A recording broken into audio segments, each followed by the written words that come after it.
आज ना स्पेशल खिचडी आहे. तर आज मला ना स्वयंपाक बनवायचं एवढं जीवावर आलं होतं ना, तर म्हटलं काहीतरी टेस्टी पण बनवूया आणि पोट भरेल असं पण बनवूया. आणि मग म्हटलं चला खिचडीच बनवूया. तरी ना मग मी इकडं कुकर घेतलं, त्याच्यामध्ये जिरे मोहरीची फोडणी दिली आणि तेजपत्ता टाकला आणि वरून ना आले लसणाची पेस्ट टाकून दिली. मग कांदा टाकला, टोमॅटो टाकले आणि जे तुमच्या घरामध्ये असेल ना जेवढ्या पण भाज्या तेवढ्या पूर्ण टाकून द्या आणि छान असं मिक्स करून घ्या आणि सगळं कलसून घ्या, त्याला छान फ्राय करून घ्या.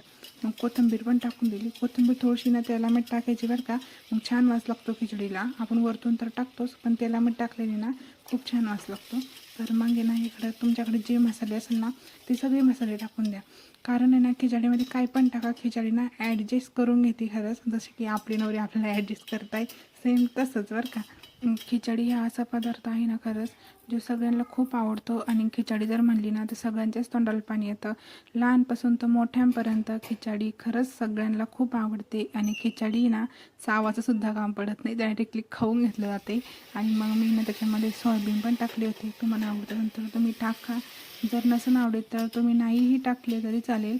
मग आहे ना मी 1 वाटी तुरीची डाळ, 1 वाटी मसूरची डाळ आणि 1 वाटी तांदूळ घेतले. त्याला छान असं स्वच्छ करून घेतलं आणि मग ते कुकरमध्ये टाकले आणि त्याला पण ना छान असं मिक्स करून घेतलं. मग त्याच्यामध्ये ना पाणी टाकलं आणि वरून मीठ टाकलं. कारण मी मीठ आधी टाकलं नव्हतं. तुम्ही मसाले जेव्हा फ्राय करत ना तेव्हा पण टाकलं तर चालेल.